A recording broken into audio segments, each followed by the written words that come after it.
For today's episode of What's Happening in the Philippines, balita mula sa DFA ngayong gabi, nakikipag-ugnayan ang DFA sa mga consular offices sa China para alamin ang detalye ng pag-aresto sa mahigit 100 Pilipino. Siguraduhin daw nila na may tamang proseso at tulong legal para sa mga kababayan natin doon. Sa weather front naman, halos 3.7 milyon na ang naapektuhan ng habagat at mga bagyong Luis at Maymay ayon sa NDRRMC.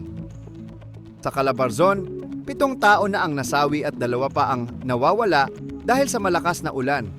Patuloy na nagmomonitor ang mga ahensya para sa kaligtasan ng mga residente sa mga apektadong lugar. Update sa budget discussions.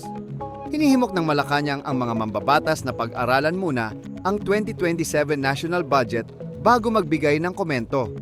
May mga alitan kasi sa opinyon ng ilang lawmakers tungkol sa focus ng budget, lalo na sa social services at infrastructure.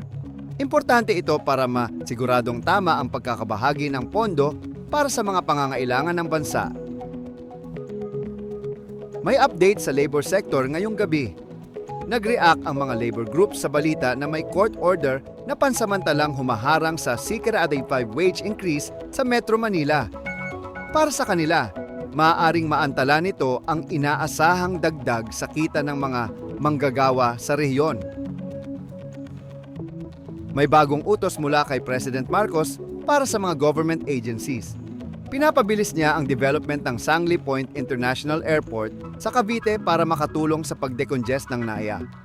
Mas magiging maayos daw ang coordination sa pagitan ng mga ahensya, lokal na pamahalaan at private partners para mas mapabilis ang proyekto.